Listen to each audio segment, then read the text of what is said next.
same. Few people laughed.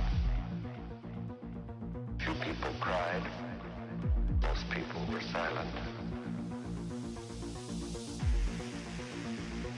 I remembered the line from the Hindu scripture, the Bhagavad Gita. Vishnu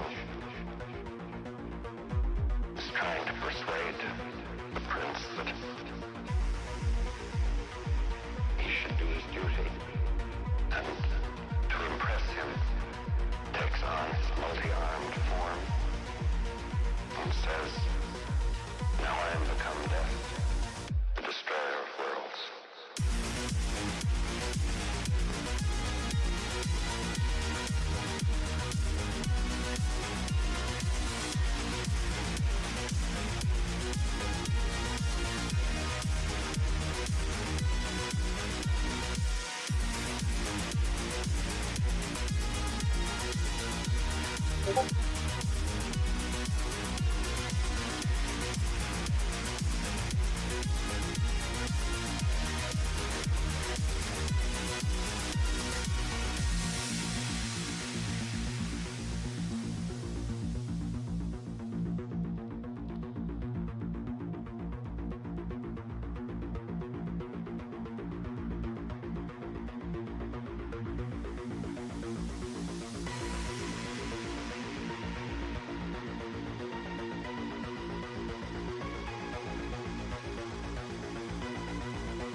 Alright, 4, 3, 2, 1. Wait 5 seconds after I say go.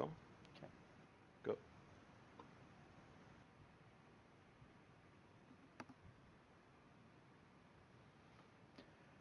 All right, we are live, ladies and gentlemen. Hello and welcome. It is time for the main event here in Belgium. It is time for Spa-Francorchamps, and it is time for the Division 1 championship here for ISRL Esports, as we're just getting set for our short qualifying session.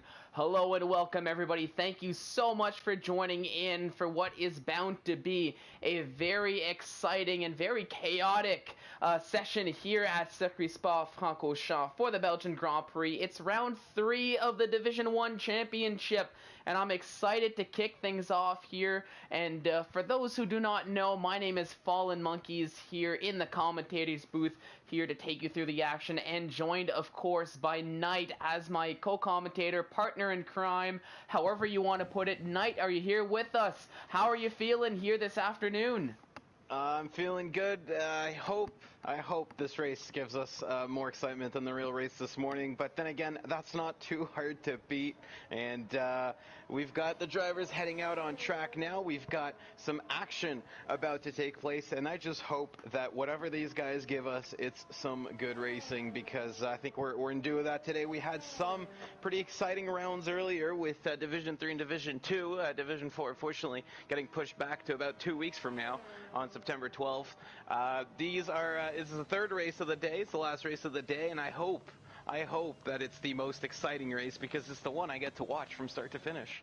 Yep, I hope so as well, and I gotta be honest, it does make two of us here for happy to see a little bit more racing than what the real life Grand Prix, and seemingly, at least in these early stages, a little bit less wet than what we've seen for the most part so far.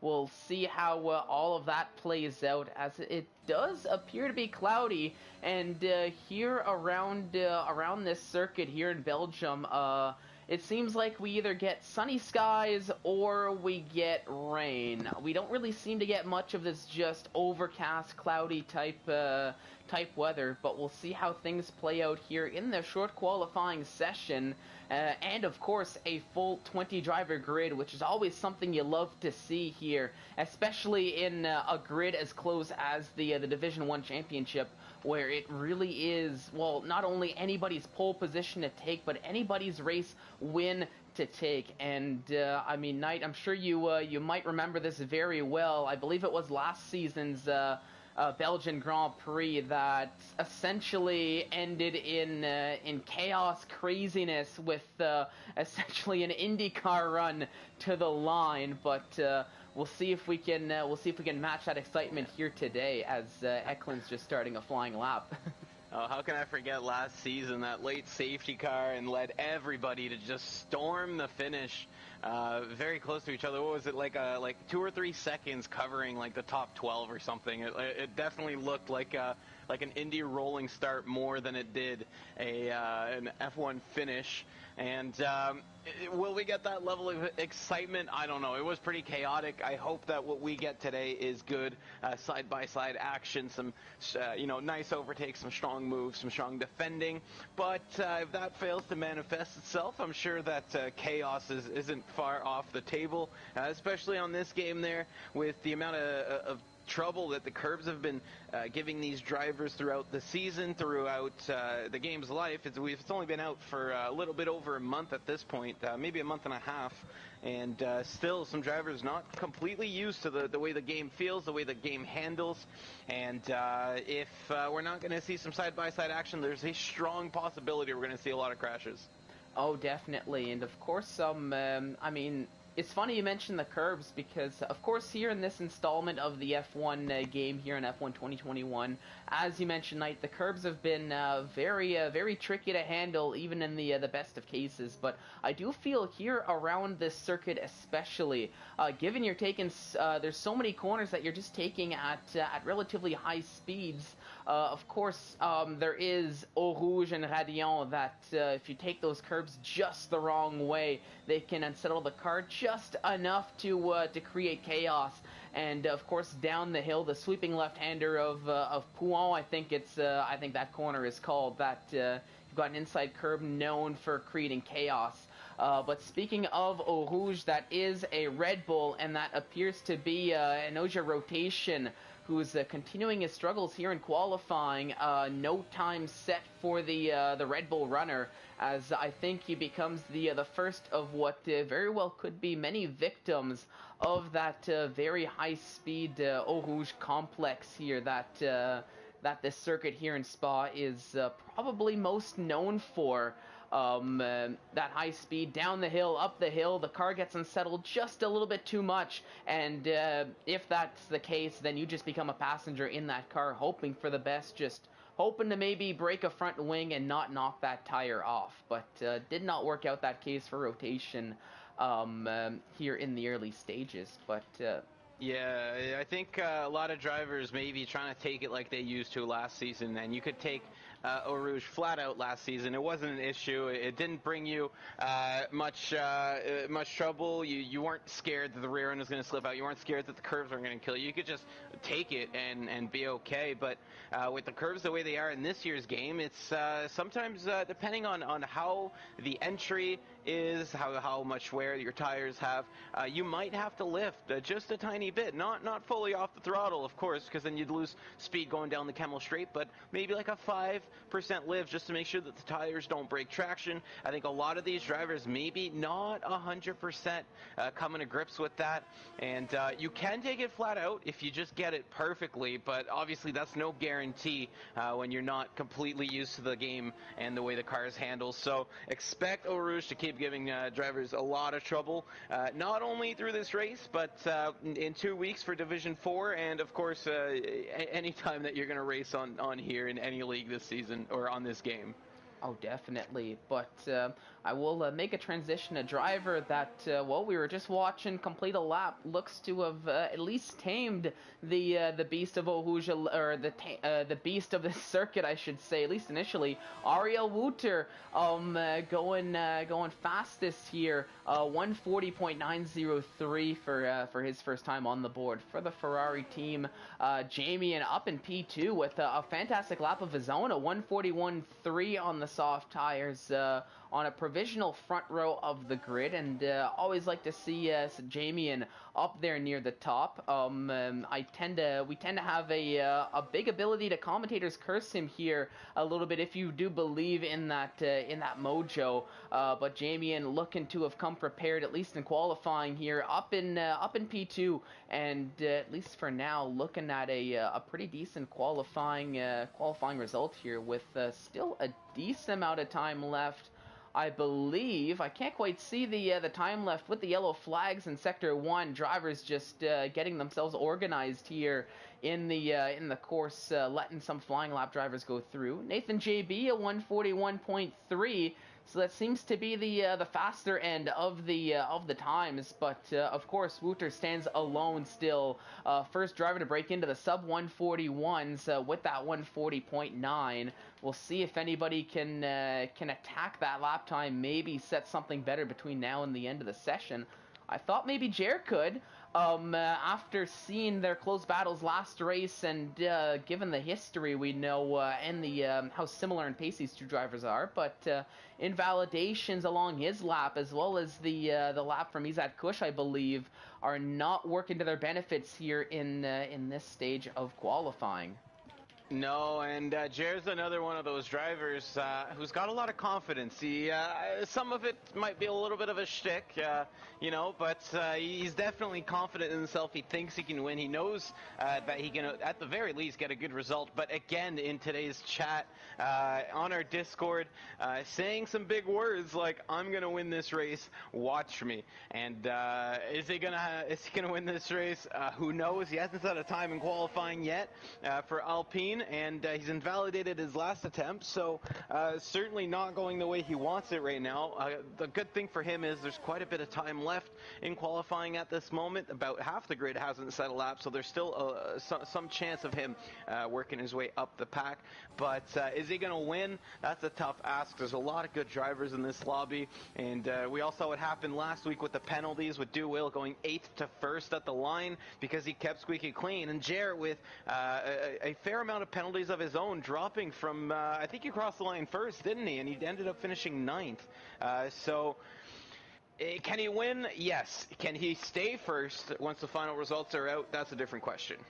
Yeah, definitely. And of course, when you're making bold statements like that to your peers here on the grid, not only do you have drivers that are out to try to make sure you don't. Well, essentially, yeah, that is the case. You're gonna have drivers maybe out there trying to make sure that Jared doesn't get the win, just to kind of stick it to him a little bit here. Not to say they're gonna do anything.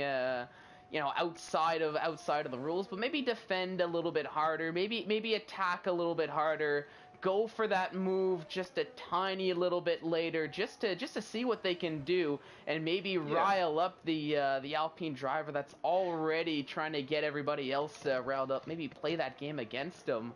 Absolutely. Yeah. And the thing is that if you go and you talk all that smack and you make it clear that you think you're going to win, it could be the difference between somebody on worn tires going, all right, I won't fight him too much because we're both going to lose time, and going, well, you know what, you're staying behind me for every single corner that I can keep you behind me. So we might see drivers willing to sacrifice a little bit of speed just to keep Jared behind, because they know that he's been acting all high and mighty. So is it going to change? I don't know. There is one of the drivers that's in our chat right now on YouTube, and it's Passassin. He's saying his predictions: 5 DNFs, 2 safety cars, 2 VSCs, and Jared won't win. Which one of them is going to come true? I don't know. There's some that are a bit more likely than the rest. We'll have to see. Yeah, a little bit of in-depth prediction there from Passassin. Although he does have the time. He is serving a qualifying ban here this time around, which is why we saw him retire out of qualifying very early on, starting from the back. No easy feat, of course, for any driver, Passassin no less. But of course, when you are a driver of Passassin's pace, there is always talk about how far up the grid will he move if he can move up. I think one of the keys though for Passassin is just keeping his nose clean, keeping that car out of incidents. From both himself and other drivers, especially when you're trying to work your way up the field. And remember that it is, well, in this case, it's a 22 lap race, but it's a 22 long lap race here around Spa. So you've got time, no need to try to force something in the first few laps just to work your way up the grid. And that's, of course, for any driver starting near the back here that maybe aren't used to it. You've got a lot of time. You can essentially force drivers into mistakes here, and I'm sure there are going to be mistakes aplenty here once the drivers are starting to feel under pressure in this Grand Prix, as Jared coming through a lap going a little bit wide on Pouon there. Honestly, I thought that was going to be the end, the invalidation, but the stewards, the marshals here in Spa think otherwise. He does get to continue, but I think there might have been a time loss, but actually went purple in the second sector, did Jer. So I think I'm going to stick with the Alpine driver and see what this lap time is going to bring for him.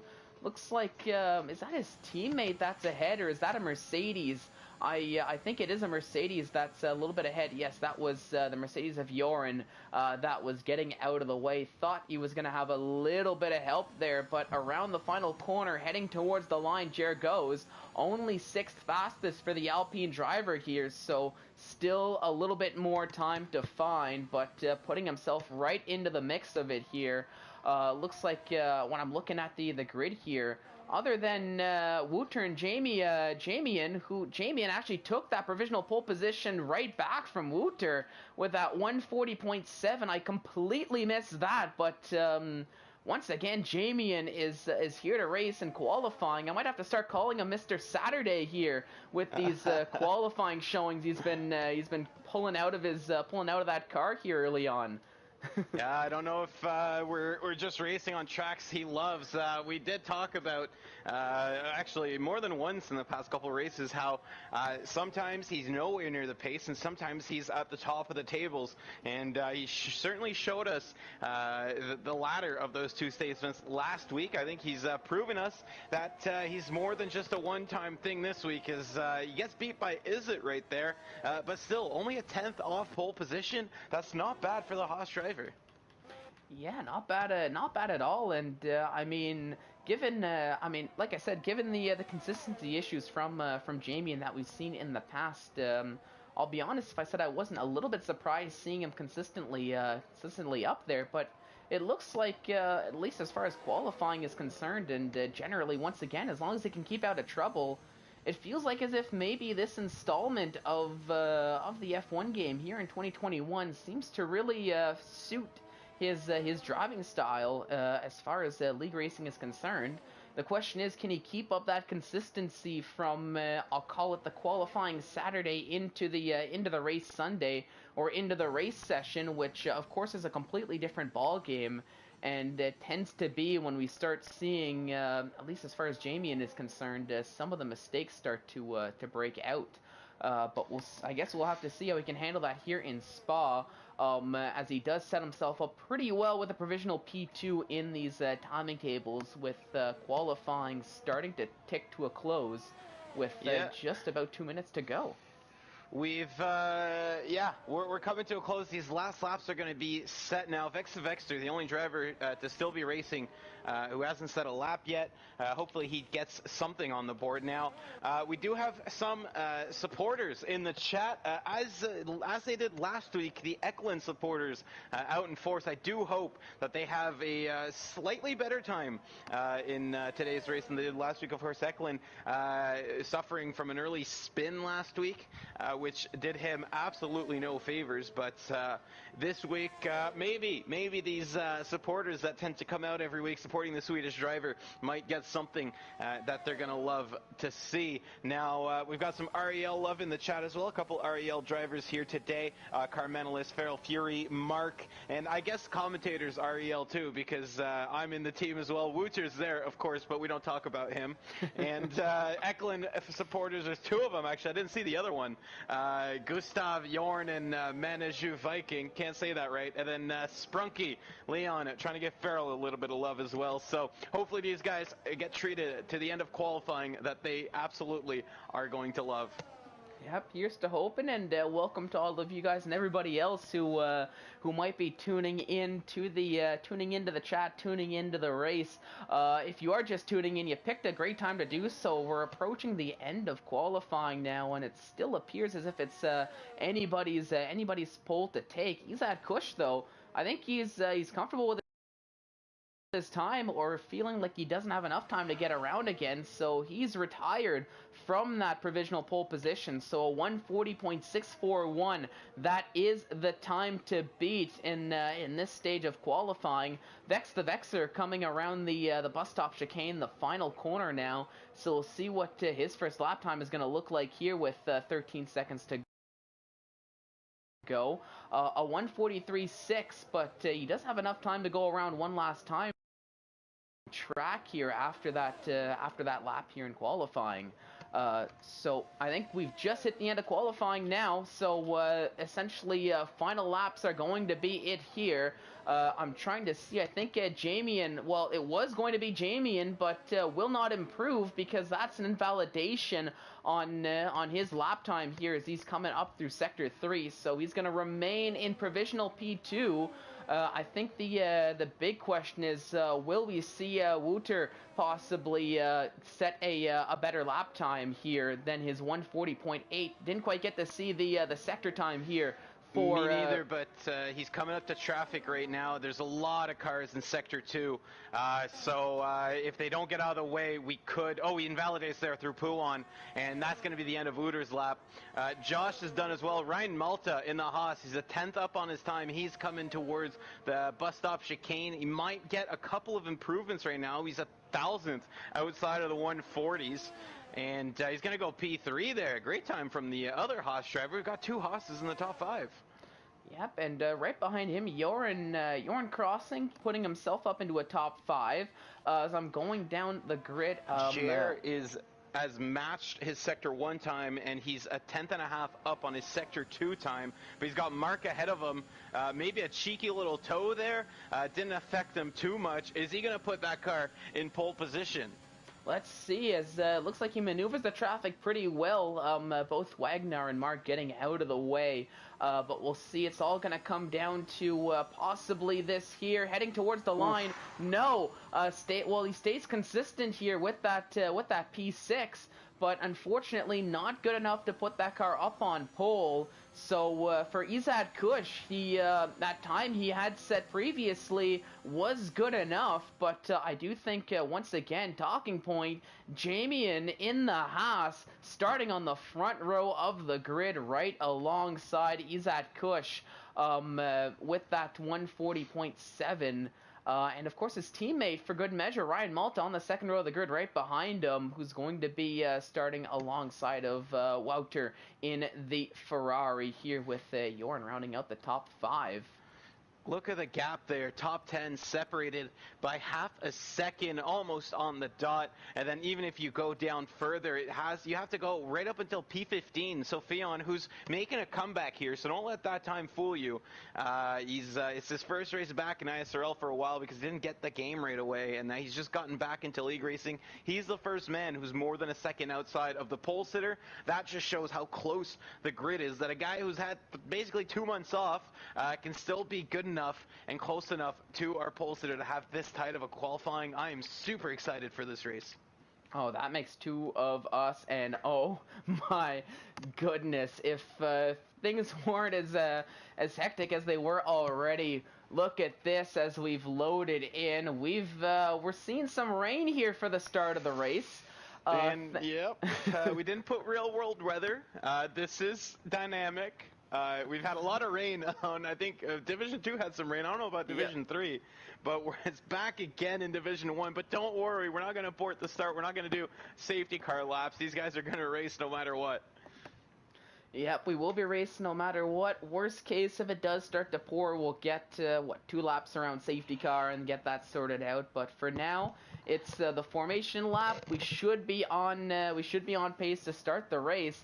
And based on the rain falling and from what I can see here, intermediate tires seem to be the tire of choice. I do have to agree with no standing water on the track, but this is going to be a good one. This is going to be an absolute hectic start going into turn 1, coming up Eau Rouge. You're seeing the drivers do right now, especially once they're at their full speed, their full pace that we are used to seeing with these Formula 1 cars, and it's going to add that added layer of difficulty. Who can not only master the car, but who can master the track here in these already difficult conditions? Yeah, and Vito in our comment section here brings up a great point. Half a second separating the top 10. We've brought that up, but this is a 7-kilometer track. This is like if after going through Austria twice, the top 10 was still qualified 0.5 apart. It's like if they did 2 laps of Austria for quali and they're still that close. There's a lot of corners. There's a lot of places that you can make mistakes on a 7-kilometer long circuit, and still these guys are so close.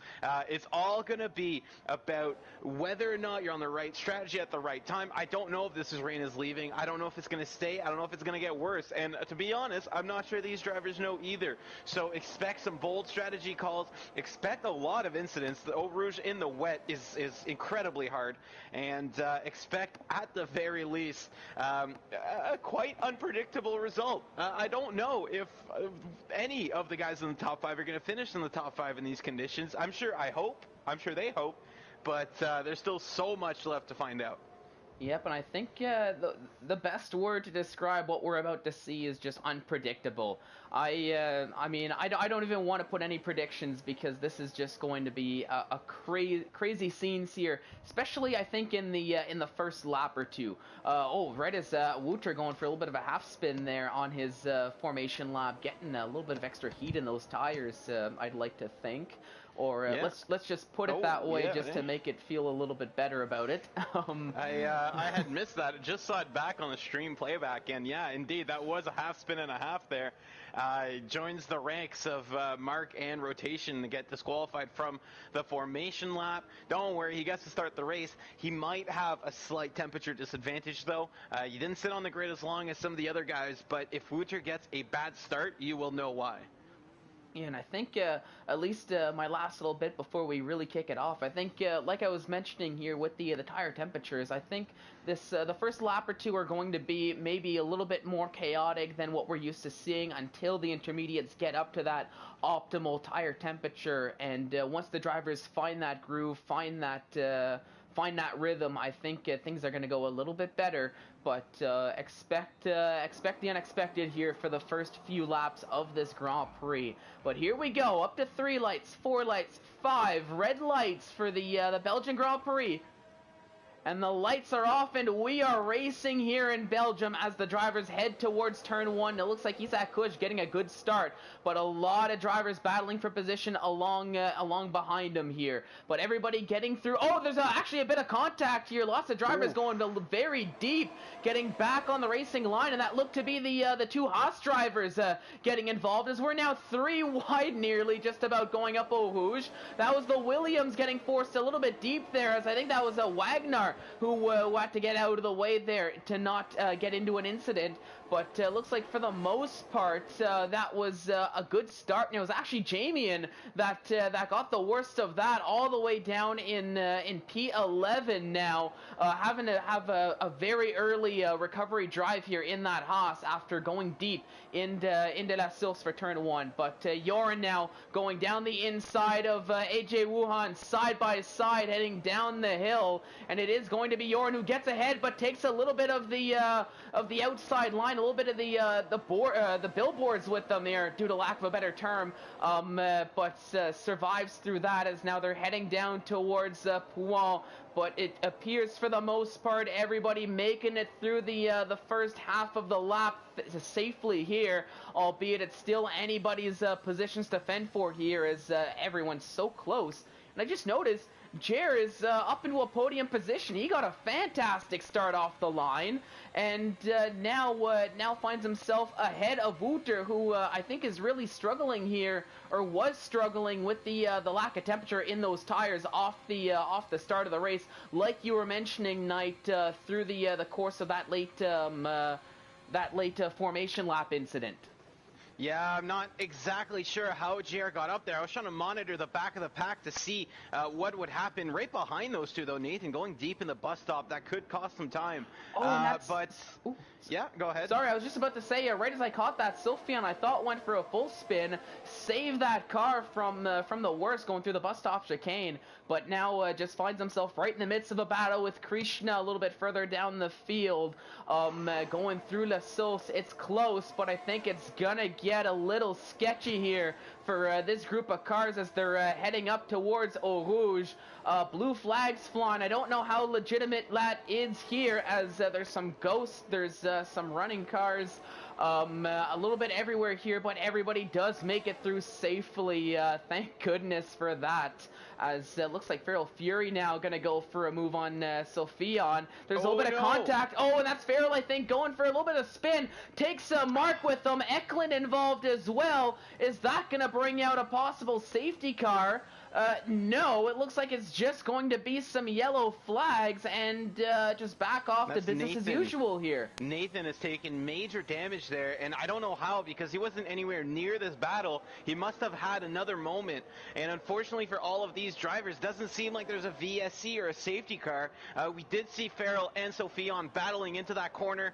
From my point of view, I don't want to point any fingers yet. I think Feral might have been at fault for that. Seemed like he squeezed Sophion just a little too tightly. They touched, and it caused a bit of a chain reaction where they both almost spun. And unfortunately for Mark, unfortunately for Eklund, wrong place, wrong time, as they were right behind that battle and could do nothing but try their best to avoid it. And Eklund, I think, has gotten away with it. It was just a spin. Mark, I think, took some front wing damage out of that. And either way, Nathan JB there coming off worse somehow with no front wing on that Alpine. Now, Mark is, I think Mark's doing okay there. He's all over the rear rotation. It doesn't look like there's any wing damage on that Williams. So maybe Mark's going to be able to fight back and survive this, but we predicted chaos. We're seeing chaos early. Now, I don't know if you have your sights on a battle here, but I did want to talk about the start very slightly. We saw there on the start, Jamie 1S going a little bit deep, having to come back on track, and I think that caused a slight half spin, caused a lot of checkups down the grid, and that's why it looked like there was chaos on the start, and that's why also he lost so many positions. Yep, and I mean, while you were looking at the start, I was watching Passassin as he was putting a lot of pressure on Jamie, but nearly fearing the worst for him as he went off a little bit going up Eau Rouge. That actually allowed XL Tin Can to catch right back up, but that has since then sorted itself out as we're heading towards a bit. But hang on a minute, that's Jamie not having a great time here heading down the hill towards Pouin, now having to wait for everybody to go by before getting back on track. And for Jamie, from bad to worse there for Jamie, isn't it? Yeah, and a little bit what we're or I know I mentioned it briefly there, talking about Jamie, and where as long as he can keep his nose out of trouble, he's gonna be okay. But unfortunately for Jamie, and that seems to be a little easier said than done. But yeah. I think it looks like Nathan JB might be having a little bit of a worse time, as I think he had a moment through Eau Rouge and had Dion. those cold tires coming out of the pit stop not doing him any favors. He has gotten the car going again, so I hope it was just a spin, no damage. We'll see if he pits again. Now, I do have it on the alternate angle. Jer and Woods are getting very close to each other there. I think you might have just flicked past their battle, and they've been close, within 2-3 tenths of each other the entire lap. Will we see fireworks between them? I don't know, but Woodser's got AJ Wuhan as backup just 3 seconds up the road, so if they start battling too much, if they lose some time, the Ferrari could be at an advantage here because he's got a teammate nearby in the race. Now, if you want, I can go ahead and put that battle up on the main screen here. Go I think for it. I did just switch by it. Let's put that right now here with Wooter and Jers. They're so close. Look at this now as we're even Ryan Malta's getting involved as well as these two drivers are catching right up. So this two-car battle turning into a three-car battle sooner rather than later. As I was in the meanwhile keeping an eye on Passassin as he's still trying to work his way back up the grid from starting last. He's up in 10th and putting pressure on Carmentalis now, it seems, from what the timing tables are showing. But back here with Wooter and Jer, I think as it normally does here in the flow of this circuit, once we head into Sector 2, the gaps grow just a tiny little bit. The pressure is still on. But I think drivers everywhere just sacrificing a couple tenths of a second just for the sake of not getting caught up in the dirty air of the drivers ahead, and just nailing their corner entrances, their corner exits through turn 2. Or not, through Sector 2, I should say, but of course heading back up towards Blanchemont bus stop chicane, we'll see the gaps close right back up, and once again, we might see Wooter try to go for something here as we've got some yellow flags. And yeah, somebody's had a moment there in Sector 1 in Eau Rouge. I think that was Vexter, yeah. One of the Aston Martins losing it through through the Radion complex there. I think it was going up the hill. Now, another good battle we've got on track right now. Carmentalis is doing an amazing job defending against Passassin, who finally gets past him, sending one down the inside of La Source. And that's going to promote Passassin up after that quali band. He's already running well into the top 10. And as they go up Rouge, it doesn't look like Carmentalis is going to be able to fight back yet. But if he can just hang on and get some slipstream, he's going to be doing good. Now, don't know if you noticed, but it stopped raining. So we're going to dries very soon, and this track is drying up very quickly. So expect some pit stops from much of the grid. Now the question is, do you pit this lap or do you pit next lap? Because it doesn't look like it's quite dry enough yet, but we're also not getting any spray. So as soon as DRS is enabled, the entire grid should have pit by then. So could see a big shakeup in the order now. It's especially bad for certain cars running near the front. The Ferraris are going to have to double stack or pit on different laps. Same with the Mercedes. Passassin's only running 2 places, less than a second behind his teammate of FRL Giron. XL Tin Can and Sophion are running near each other. The Alfa Romeo's running near each other as well, so this could be chaos yet. And it looks like actually through Sector 2, it's much more wet than through Sector 1. We're getting sprayed through Sector 2. So definitely some parts of this track are nowhere near dry enough for slick tires just yet.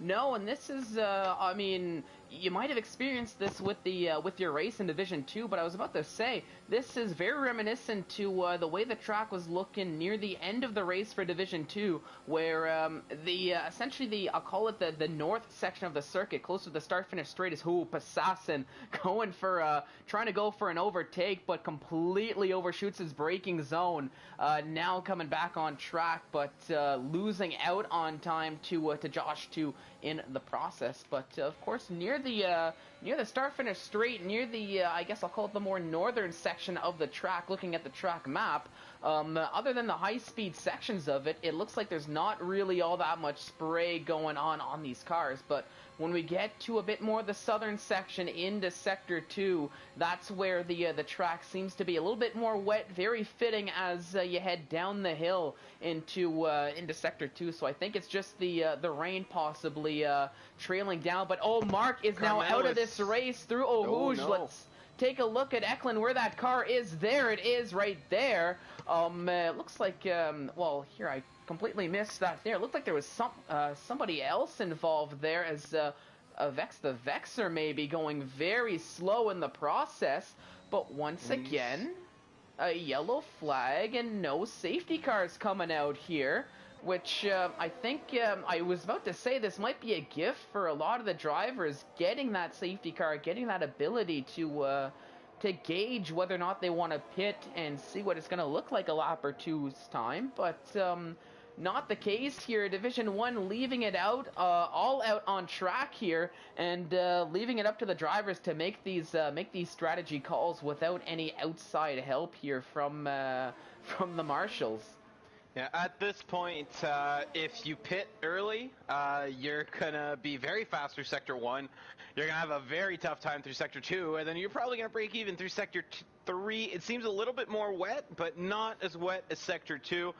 Big circuit around here, so it's very easy to have varying weather at various parts of the circuit, and we saw it in action there through the lap. Now, Carmentalist is doing a good job staying close to Passassin, who you may have noticed has disappeared from in front of the Alpha Tower because he's dived into the pit lane. So, is he going on the slicks? That. Yes, he is. I just switching the tire graph very quickly. Passassin is going to be the first driver to bite on these slick tires. He feels it's time. It's a gamble. It's a gamble worth taking. It's a gamble. We'll have to keep an eye out on the gap from Passassin and the car ahead, car behind. See if he's going to be either making up time or closing up time. Eklund, meanwhile, a similar strategy in DRS has now been enabled. So I think these two drivers might have timed this perfectly. Absolutely. Meanwhile, and everybody. I'm on board with Passassin here. I'm going to keep him on board there on the alternate angle. We're going to see just how much grip he's got. And, well, for one, it's way more than Jamie won. For two, I think he might have just timed it perfectly. That's ideally what you want to do. You want to pit right before DRS is enabled. That's when the track hits that crossover point.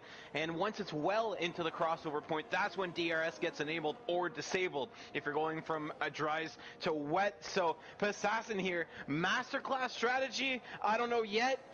We're going to know by the end of this race, though, as the first driver to pit could also be one of the first drivers to make huge gains on these varying conditions. Oh, yeah, and I think it comes to a little bit of skill, a little bit of knowledge of the game as well. Of course, when the DRS does become enabled, tends to be a good sign. But of course, skilled drivers, for example, like Passassin, seem to have already that idea of what. I think you just saw something there. He got on the curve and he so nearly lost that car coming out of what's the corner after Stavilo there, turn 16, and he did a good job saving it. But you can still see a little bit of drizzle, a little bit of water on the track. Now, a lot of these guys diving in the pits now. Where's Passassin going to come out? Let's see. So he's got fastest sectors all this lap. Not a fastest lap because of that Sector 1 pit stop there, but he's coming through the source now. A little bit of a drip. Oh, and Isaac Kush is out of this race on the medium tires. And there goes Jer as I switch over to him. And that's a broken front wing for Jer. So two drivers on the medium tires having crazy moments through a whoosh. And that is going to bring out a virtual safety car, which is, I think, well deserved. All it took was two cars going off at the exact same spot of the track. How have two of our leaders lost it there on the medium tires? Now, they did go on the mediums. Wooter, Krishna, Sophion staying out on the inters. Maybe the softs were a good call for Passassin. He was struggling a little bit, but I am absolutely baffled that both Izzet and Jer, two guys who looked so confident, so good early on in this race, have come out of the pits on slicks and immediately lost the car. And unfortunately for Izzet, that's a DNF. Jer just gets a broken wing. He's so lucky to escape with that. Now, the VSC is not going to do him any favors. There's a ton of cars stuck behind him. He's going to get overtaken as soon as the VSC ends, and he's still got a pit to change that front wing. So That's definitely, unless we got a full safety car coming here, I think that's Jer's win out of the window. It's anybody's race at this point. Wooter, this VSC, is it going to help him? I got no idea. He still needs to pit off the inters and onto slicks. Yep, and I mean, as the race goes back to green, there goes Walter into the pits now. I would not be surprised to see the likes of Krishna and Sophion, who also are still running these intermediate tires, to dive into the pits as they are. But it might be, could very well be too little, too late in that one sense. Jer is aggressively defending that position. He's got Tin Can Carmentalist and Jerome just stuck behind him. They can't do anything about it. They can't get past him. And that's not how you're allowed to enter the pit lane. That's, I don't know if that's a penalty, but definitely not going through the right markers there. I don't know if he was still doing some defense coming out of the bus stop, but he's cost Tin Can and Carmentalist quite a few seconds each there going through Blanchimont. Oh my goodness! And while you were mentioning that, I jumped on board with Assassin as he was trying to get past Ryan Malta through into La Source. Did not quite work out through turn one, but really putting pressure going alongside of Ryan Malta up through Eau Rouge into Radion and gets the overtake done. I think with the extra grip on that soft tire was all Assassin needed to really make the move, but still finds himself behind Wooter, who stayed out for what was it, 2 laps longer on those intermediate tires, albeit the gap is much closer now than what it was, so I do still think Assassin had the advantage. Now, do you know how Wagner got ahead of Wooter? Like, at all? Because I was not expecting that Williams to be P1 right now. Somehow we got out in front of the Ferrari. Passassin's right behind them, but the problem for Passassin is he's on the soft tires, which means he's gonna have to pit for sure. Now, the mediums, can they stretch out all the way to the end? There's a possibility. You're supposed to pit around lap 7 to lap 9 if you're going to be on the soft medium strategy. Now, Passassin pit on lap 7, I think, to get off those inters. It might have been lap 6. Everybody else pit later to get on the mediums. I think they're good to go to the end. Passassin's going to have to pit again, which means he needs to get ahead and he needs to get a gap set, or else he is out of contention here.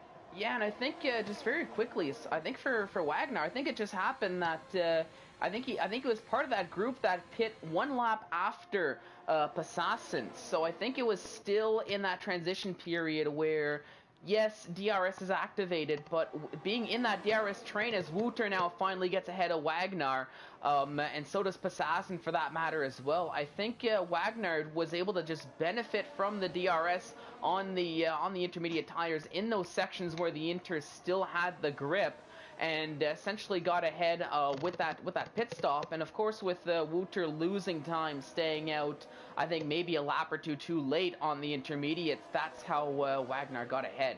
But the order has been reshuffled since then, and now Wooter finds himself back in the lead of the race with Passassin putting pressure behind, and now Ryan Malta now getting ahead of Wagner. So I think now that we're back all in the slicks, definitely in slick tire running, that track is looking extremely dry now compared to what it was just 2-3 laps ago. I think Wagner may be starting to lose out on pure pace, but still finds himself in a great spot in P4 with a decent gap to AJ Wuhan, who's behind him running in P5. Yeah, now track drying up like that, these guys going on the mediums, I think had the track dried up a few laps earlier, a few laps later, we could have seen some quite the interesting pit strategy. As of right now, though, if those mediums last, everybody's good to go to the end except for Passassin. He's currently fighting for P2. He's pushing hard on Wooter there, trying to get the lead of this race. Is it gonna work? He still has to get a huge gap if he wants to fit a whole extra pit stop in this Grand Prix. Yeah, of course. I think for Passassin, with the pressure, I think with those soft tires, his strategy really is just take the lead as soon as possible. Just push as much as you can. Just wear the bejesus out of those soft tires to then limit the damage when he does need to take a pit stop. But I think he could also, in theory, if he can get one of these sets of softs to go long enough, maybe pit for another set of softs, starting on the intermediate tires, of course, you're not obligated to use the two dry compound of tires. So maybe he's looking to use that second set of softs and do a little bit more of the same, charge back up the field, and worse to worse, well, you can't do worse than where he started. So I mean, I think it's essentially a win-win for Passassin given this situation. Yeah, no, he's quite literally guaranteed to finish ahead of his starting position at this point, unless he gets a DSQ somehow. For DNF so far, his prediction of 5 wasn't too far off. He's kind of far off there on the 2 safety cars that he predicted, and he's completely wrong on JR winning this race. But then again, let's just hope that he's not the 5th DNF that fulfills his bold prediction that he made before the Grand Prix.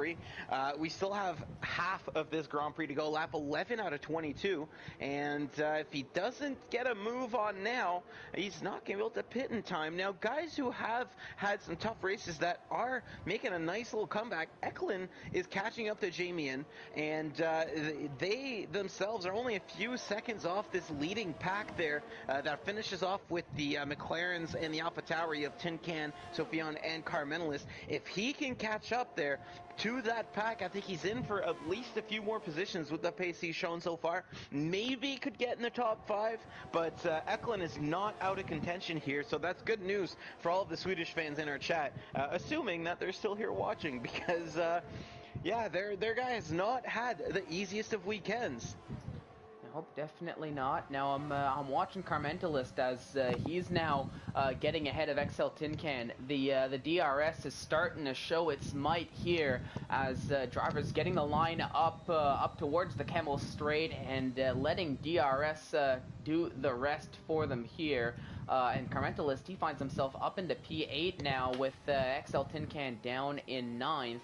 Albeit the gap's still staying close, but it might be a little bit of interchangeable positions here lap after lap if Tin can just keep up with Carmentalist here in the process.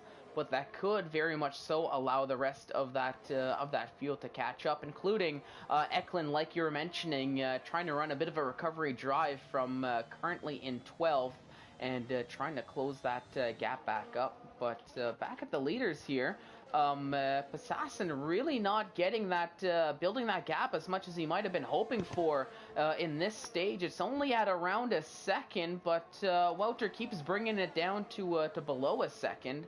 And I think until Passassin is able to break that DRS range, they're never really going to be getting ahead of Wouter in that case. As long as Wouter can keep it within DRS. He's got a second now, though. He's got a full second. I don't know if that was before the DRS point, but I think he was just able to, and he has. It looks like it. No DRS from Wouter. Yeah, so that might be a little bit of a gift Passassin needs. This might Josh. not be, as Josh is out. Let's where is Josh? He's Looks in to Rouge. be Rouge. That's another victim there, and on the exit again. How many cars have we seen get off there this weekend? Oh my goodness, way too many to count at this point, but very quickly that gets cleaned up, and no safety car. Yeah, no safety car. Win or lose now. This is great news for Wouter because Josh was his closest rival in the championship, and his other close rivals have also not had and there's the best races. There goes Jer as well. Out in, and that's going to bring out a safety car, as I think that was Jer crashing out in, take a guess. Let me guess. Is it a corner that rhymes with dough and rude? Yes. Oh, you have guessed correctly. I don't know how I got that one right.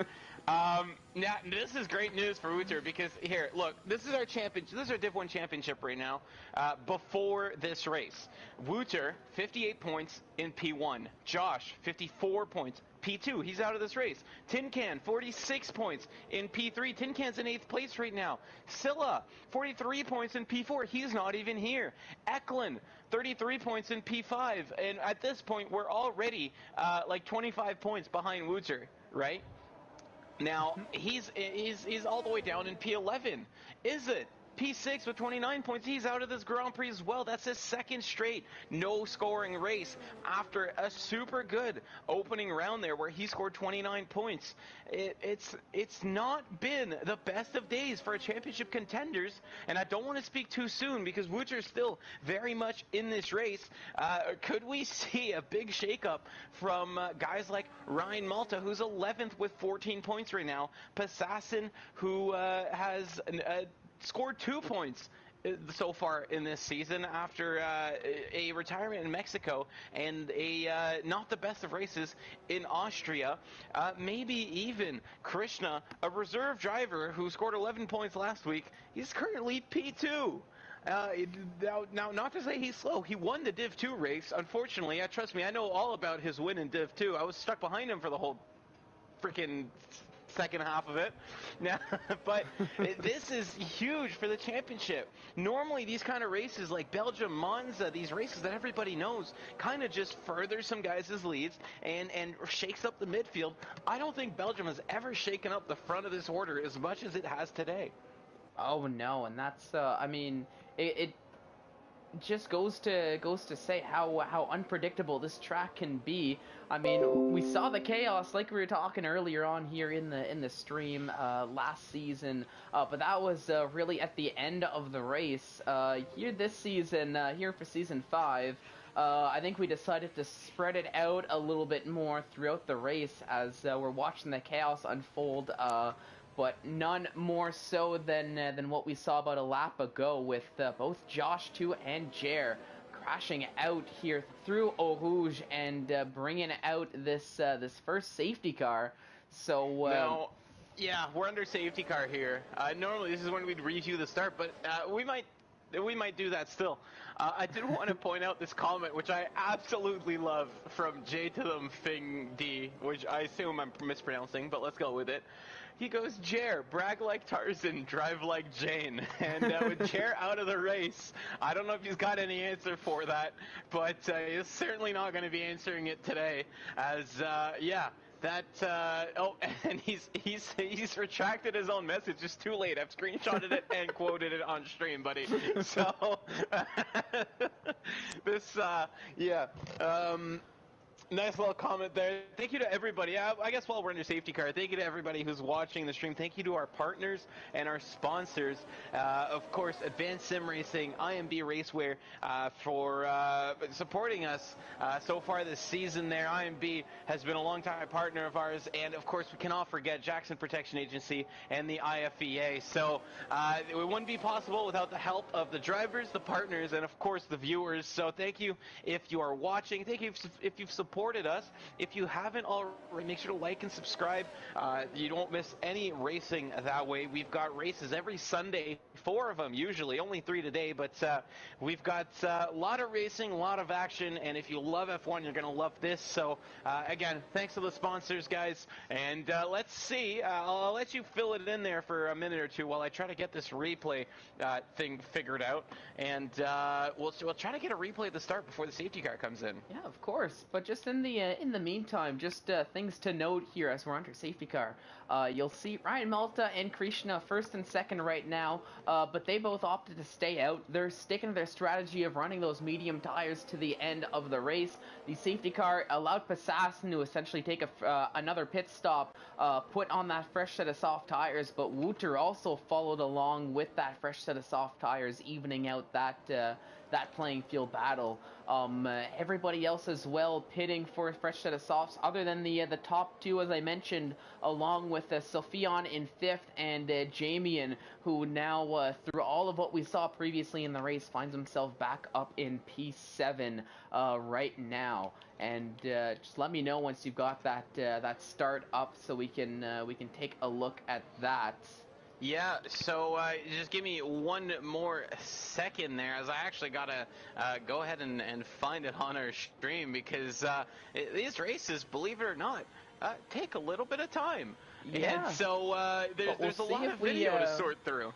I'm going to take a look if we have time, because I'm seeing Ryan Malta leaving a little bit of gap to the safety car, which, nope, his lights are still on. Okay, never mind. All right, if the lights are on, then we are all ready to go then, because we've got the start here, and I'm just going to go ahead and show you guys what's happening. So you can see a good getaway from most cars, a great getaway from Jamie, who tries to go to the outside into turn 1, and just unfortunately force a little bit wide, and then it's the contact with, I think, Wooter that causes a big checkup there. If we pause the video, you'll see right here a big contact there. You can see the Haas on your left side on the curbs, and it causes a big checkup, forces him wide, and you can see a Red Bull half spinning. I think that was Wagner, and off they go into Eau Rouge, 3 wide into it. Who's going to bail out of it is going to be Jerome, and then who was that? AJ Wuhan and Nathan JB. Nobody giving up through Eau Rouge. It was super exciting start. Well, we'll just let it play one more time there for everybody who wants to watch. And it was a lot of chaos. We didn't get the best camera angles for it, unfortunately. I had the same angles on my stream, but big check up there. It definitely caused the back half of the pack not to get a great chance up the hill, down the Kemmel Straight. And has it shaken up the race? I don't think so, because we've had safety cars crashes and everything here. But it's certainly not a start we can ignore, because these guys keeping clean in these treacherous conditions, you gotta love to see. Now let's switch back here to the main race, and hopefully we're going to get some green flag action coming up here. Yep, hoping for the green flag as well to give us some green flag racing for the final 6 laps of this race. And I mean, only fitting here in Spa of all places that a 50% race essentially turns into a 5-lap sprint to the finish. Would it really be a Belgian Grand Prix if it wasn't the case here? Given how much we seem to love these late safety cars. Hopefully we don't have another one coming out here, as I'd love to see this battle go for 6 full laps and see what everybody can do here. And there we go. We do get the indication. The safety car lights have turned off, and we will be going back to green flag racing here to start lap 17 with the whole grid on the lead lap, one behind another. So this is still anybody's race to take. This is still anybody's victory, anybody's podium. And I've had the tires up for so long. Okay, so I'm looking at the penalties here. The likes of Ryan Malta in rotation lead the way with 6 seconds. Bassassin, Wagner, Jamian, Eklund, and Joran have 3 seconds. Everybody else running a clean slate for now. We'll see if that's going to change between now and the end of the race, and how that's going to affect the order here.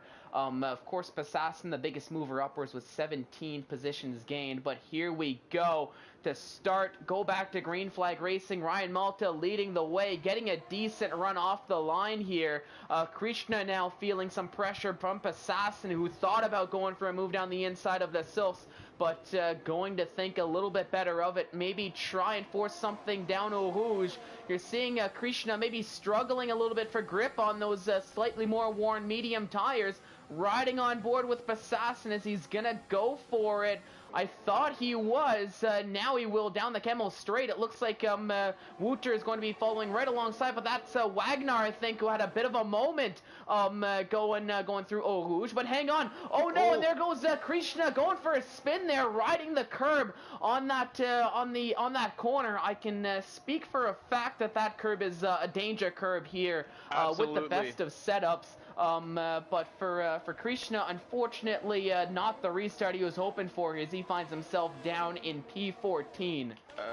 Okay, no penalty for Bassassin there for sure. You definitely gave enough room. I think Krishna losing it on his own on the curb. Unfortunately, he was running so well. I'm sure he's going to be disappointed, but if he ever feels sad, he can look back at his first place trophy from a little bit earlier today. Now, Bassassin with a very weird line on the entry to Pouan. I don't know if this is some esports meta thing, but he was running 2 wheels in the grass for basically the whole run down from No Name to Pouan. And there is a little strip of of AstroTurf or something there that you can ride on, but definitely an interesting line as he keeps his chase onto Ryan Malta going. Didn't affect him too much. Looks like the front three spreading out a little bit on the restart. It's behind Sophion that it looks like there's a bit of a bottleneck and a lot of cars stacked up. We should see some excitement here. Oh, yep, definitely. And we saw him, you saw on your screen here with the main feed, AJ Wuhan through Sector 2 and Jamie and having a little side-by-side battle through a good part of that. But AJ getting the better of Jamie in here up into a top 5. Now Carmentalist is was putting some pressure on Jamie, but having to watch out for XL Tin Can. Eklund a few positions behind, equally starting to put some pressure. No DRS, I don't think, here in this stage of the restart, but I do want to switch over back to Assassin as he's chasing down Ryan Malta to try to retake the lead of this race, and Wouter starting to fall back a little bit. Here we go though, around the outside of the downhill right-hander leading into the no-name corner. Down the inside there goes Assassin. Is he gonna take that esports line once again? Doesn't quite look like it this time around, but he got the move done. Ryan Malta down in second, and now Wouter is really trying to go for a move, nearly making contact with Ryan Malta there. They were essentially front wing to rear diffuser. Ryan Malta, though, with a bit of a mistake. Wouter trying to stick his nose around the outside here, as I think AJ Wuhan had a bit of a moment, clipping a curb, going for a spin. But the top 3 now, it came close from Wouter, but he will still remain in P3 for the time being as they head towards Blanchiment, towards the bus stop chicane. Very bold attempt there from Wouter to try to stick it around the outside of Stavelo. It's not a corner that you can get many overtaking opportunities, but when your opponent in front of you makes a mistake like that, it's the perfect chance to go for it. He's slower than you. He usually leaves a bit of a gap to avoid penalties, and Wouter doing a great job, at least trying it. He doesn't make any mistakes. He stays close, most importantly, and he's going to get another chance probably right now as they're heading up the hill. Yep, here we go, up the hill towards the Camel Straight now. Relatively single file there, but now as they both have DRS, so I think we're not going to see much of a gain from Wouter as we thought, but the two are catching up to, are gaining on Assassin, who is in the lead. Jamie and now getting ahead of Sophion to end up in P4. So yeah, what a comeback from Jamie in here this late in the race. And Carmentalist is having a fantastic drive as well, up 8 slots, albeit Sophion is up 10 slots here with his first drive of the season in that McLaren.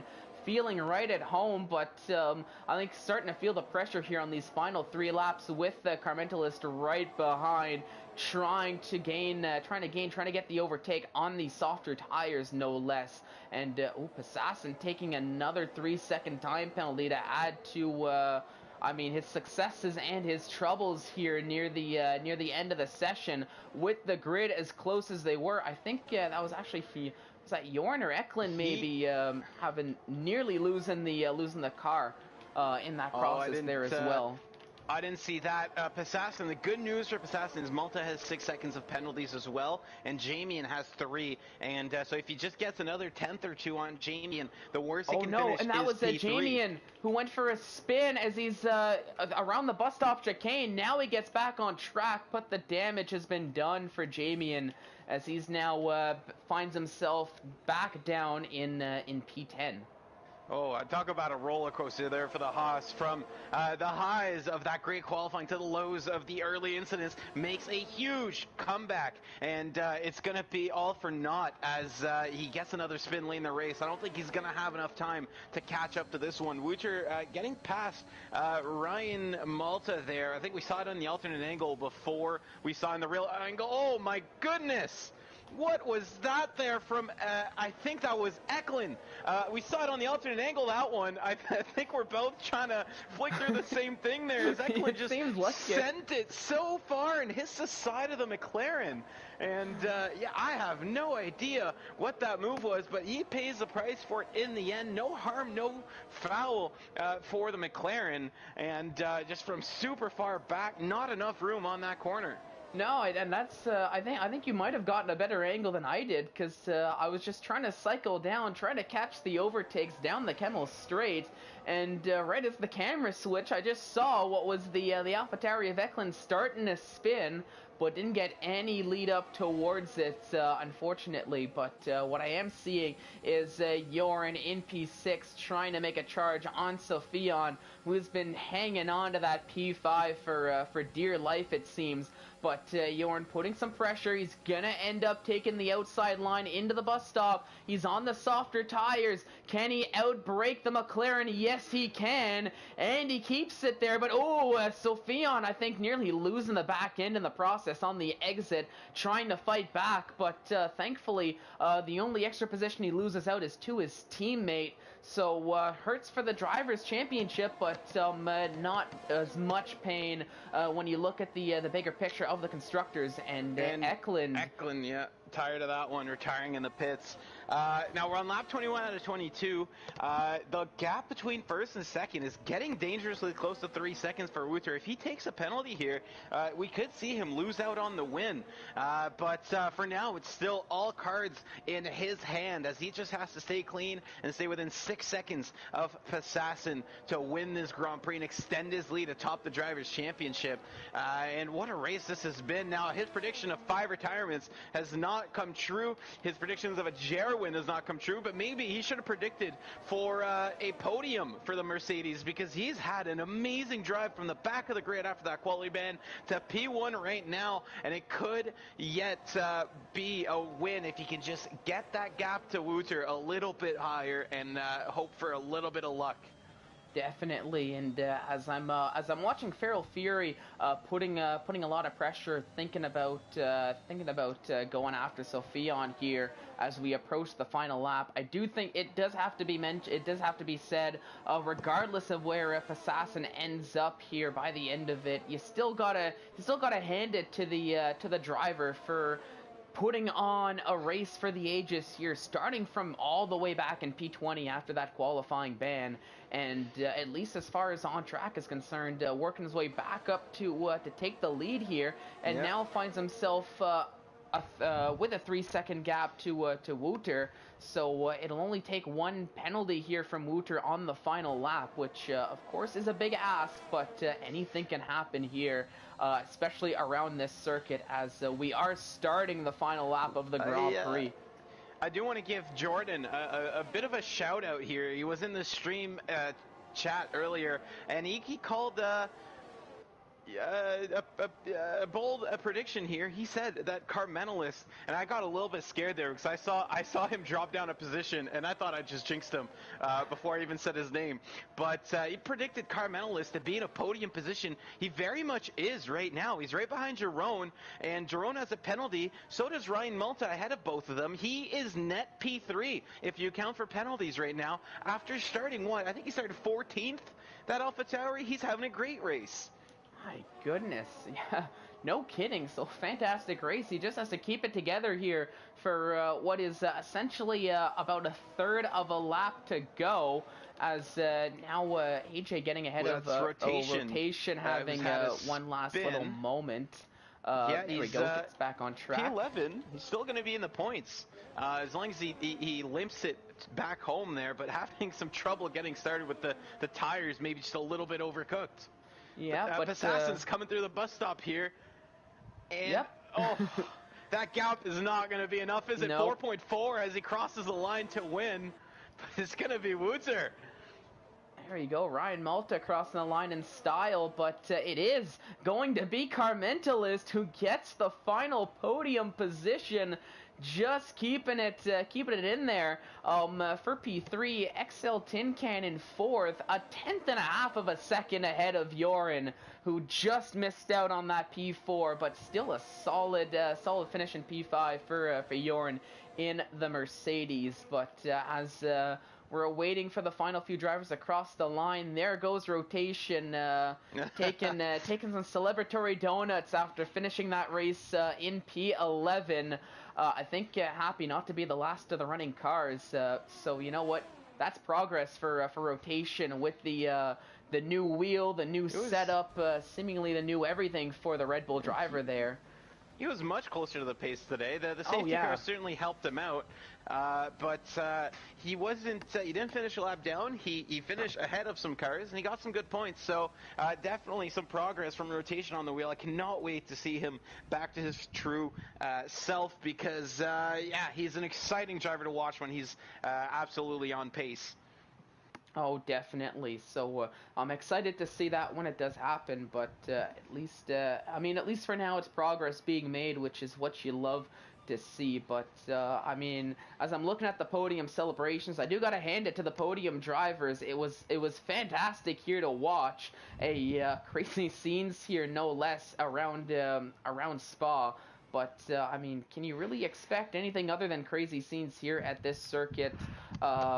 In my commentating and racing experience, this is honestly par for the course. Oh no, this is a great racetrack, and it always puts on good races here.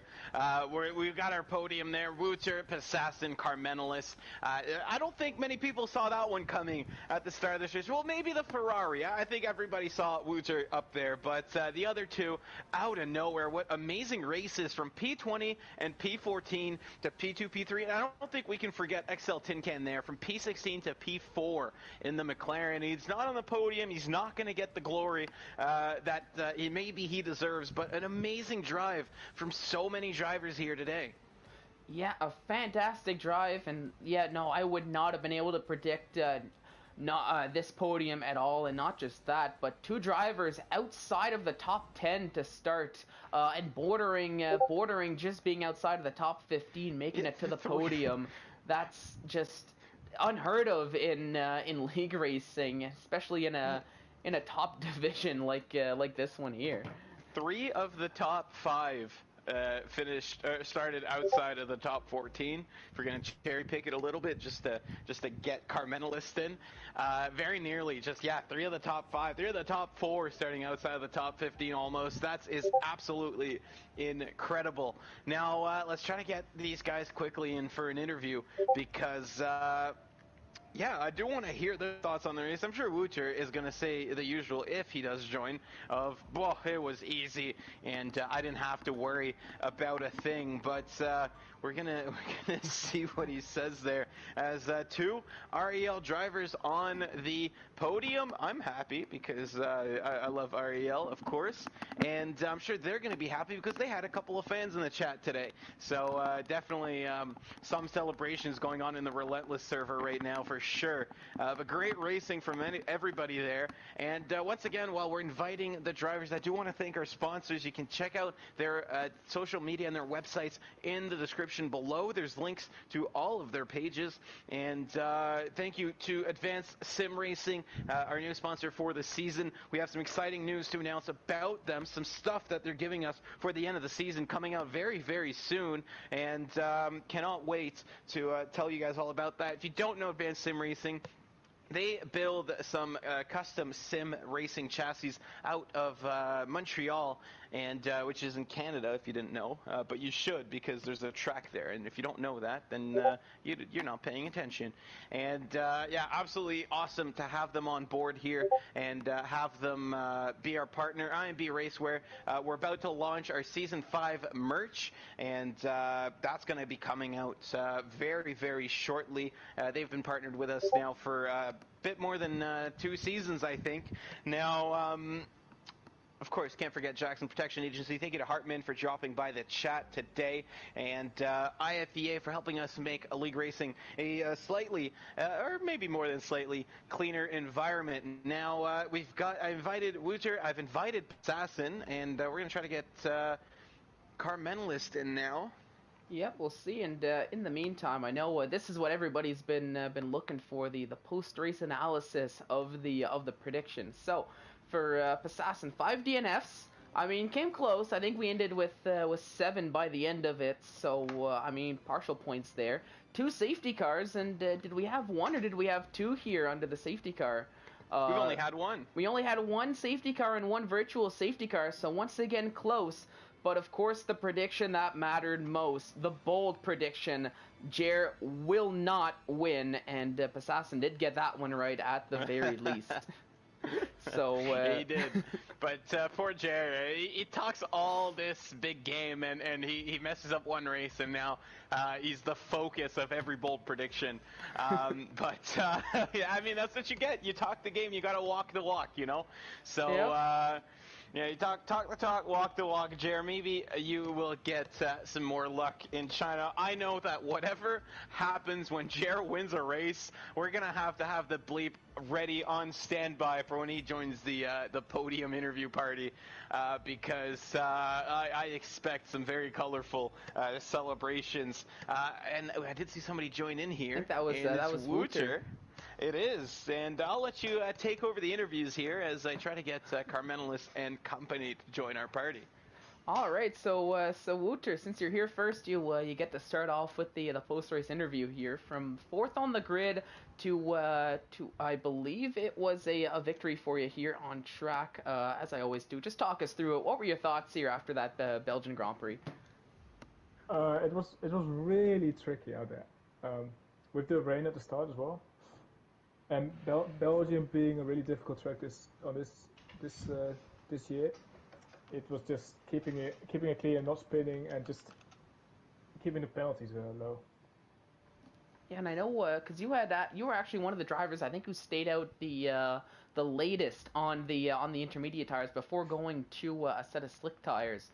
Was that I mean, what was your thoughts staying out for that extra lap rather than taking the pit stop one lap prior when we started seeing most of the grid jump in and that DRS enabled sign come up? I feel like it wasn't dry enough yet to pit. I saw the people behind me pit, and I think the others crashed out as well, like top three or something. But I didn't feel like it was dry enough for the dries yet, the slicks. All right. Knight, anything to add to that at all, or? I mean, were you scared for a second there that Possession might get a 6-second gap to you in the final couple laps? Not in the final couple laps, but I knew I was gonna have better tires at the end of before the safety car came out. But then he got to put onto fresh softs, and I knew I had to keep it clean. It was, yeah. I mean, keeping it clean is usually how we see you do it. I don't even remember the last race you took enough penalties to lose a position. But it was great, Jave. You're extending your lead at the top of the championship because Josh and Izzet both DNFing. I think those guys are probably going to be the guys who might actually put in a strong challenge for the championship as it stands. Tin Can, we thought he wasn't going to get a good result, and he managed to bring that one back in the end. So you got to watch out for him just a little bit. And Scylla, the other one near you, not there today. So you're going to have a bit more safety going into China. Is there anybody, and you're not allowed to say Jared because he's in 14th right now, that you're scared actually might take this championship from you? Possession has shown good pace. I think like today as well. Like he's really quick. But if Isa can keep it clean, he can definitely fight me for it. Well, it's seems like a straightforward enough prediction. Have we gotten another person? We've got both of the other drivers in here now, don't we? Yeah, that we do. So I think since we started from P1, I think it's only natural we move on to P2. So I think that means Passassin, you're up next as I put your Mercedes on the screen. So I'll be honest, maybe not the ideal starting position with the qualifying ban, but definitely making the most of it all the way back up to the front here on track. Unfortunately, a penalty made you lose out on the full points, but still a great drive. Talk us through it. What were your thoughts here after that Belgian Grand Prix? Yeah, it was a hectic one. They should have canceled it because there was no visibility at the start with the rain. Should have red flagged it, man, until the rain stopped, but you know, just making a gag about the real life race. Sorry, Mark. We should have. I think we should have just red flagged the whole thing and not raced it, and you could have finished like P18. You got to run 2 laps at least. Hey, now. That's not. Half points, half points, guys. Half points. All right, half points. Yeah, no. I wish there was a race today, but unlucky with that weird weather in real life. But yeah, now in the game, it's been too long since I've been in here. Bad luck and stuff. Maybe could have been in here sooner, but happy I'm in here now. But I did my best to get where I was, and I don't know about the whole penalty situation, what might go on with that, but I guess we'll see. Maybe anything can happen after the race. I don't know. Well, it's going to be up to you to report or appeal anything that you got that you think might get you the edge and get you the win there. Well, yeah, I should have probably looked at the stats before I did that, before I said that. But yeah, who knows? I did a little bit of wet practice. Oh, sorry. Yeah, it's okay. It's going to be in the steward's hands, and you got two of them in the party here, so I'm not saying bribe us, but, once we how much stop money do you being live, Hey. you got us right here, man. Just slide it over. This league is against corruption. Oh, yeah. A great race for you. It was a great drive you. there. Great comeback from basically dead last to first and almost held on to it. But the man I think nobody expected to see on the podium is Carmentalist, who even I didn't even know you were near one until like the last lap and a half. You doubting my talents by any chance? I am completely shocked myself if I'm honest. Me and Tin Can were in a party together for that entire race, and that was, I think I was just constantly laughing for like the last half of that race. It was just so ridiculous.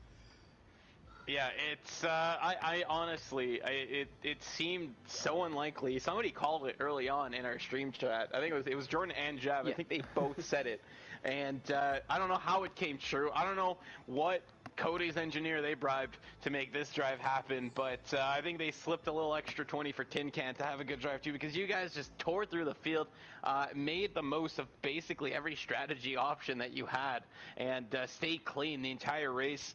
It was penalties in the end that got you that podium. Is there anything that you learned today that you can carry on for the next races that might result in you coming in this room a little bit more often? That's a good question. I think, well, for a starters, qualifying, definitely. P14 wasn't the maximum I could have got today, but the last lap I threw it away a bit, just invalidating it as a lead mistake, so that could have got me a bit further up. But beyond that, honestly, I think the people that beat me today beat me fair and square on pace. Like, Assassin was utterly insane, just the way he carved through the field, and then Wouter is Wouter. Wouter just clean at the front of the field, as he always is. So I think it's going to be difficult, I think, on pure speed alone to try and get on the podium as often as I want, maybe. But I've come into this season knowing that if I keep it penalty free and if I just keep it clean, the results will come. So I'm just going to keep following that strategy. It's paid off so far, so I'm just going to keep doing that. Yep, I can confirm it's a great strategy to go by. Well, sorry. I was just gonna say, well, I mean, I'm sitting here. I can't even believe this podium interview here because there was quite a few people that went from a bad starting position to a good one. Yeah. We were talking about that at the end of the stream, and we were like, well, Wouter, I think we saw coming because he started at the front, but then the next three guys started 20th, 14th, and 16th. And it was, I think, like 4 positions before we had someone else from the top 5, and that was Jamian, because I think Jerome started 6. So I don't know what happened to the front of that grid. I don't know if there's oil somewhere, or just some bad luck voodoo juju doll, but it certainly paid off for the guys further back in the pack there, because you guys just absolutely tore through the field. And great points, great result, and I wish you all the best of luck there in China next week. I would just like to thank Codemasters for their terrible track modelling at Eau Rouge. That got me like 5 places this race. Everyone says it's terrible. I haven't had any issues with it, says the guy who stole basically half the grid from it. But great race there. Monkeys, I'll let you cap us off there on the broadcast, unless you got any questions for anybody else in the party there. And No. I from before I mute my microphone and I let this race weekend sail off into the night. That's a pun, and I didn't even mean it. But thank you for watching, guys. Thank you for having me in the commentaries booth. It was awesome to be here, and great race to all the drivers. Yep, Knight staying a great race to all the drivers. I don't have any questions myself, but I will say tune back in 2 weeks' time, and you'll get my thoughts on Eau Rouge once Div 4 gets their chance to tackle the Belgian Grand Prix. But of course, that's been delayed because of the actual Grand Prix. But next week we're back to business as usual. Hopefully, when we take to Shanghai, it's going to be the Chinese Grand Prix. That is going to be a fantastic race. You're not going to want to miss that one. Definitely going to want to tune in. Of course, Division 4 starts at 11 a.m. Eastern Time, and then races all throughout the day up until Division 1 starting at the same time it did here today, but of course 1 week from now, so you're not going to want to miss that. But until then, on behalf of Knight, myself, and everybody here at ISRL Esports, I do want to say thank you so much for watching, and have yourselves a fantastic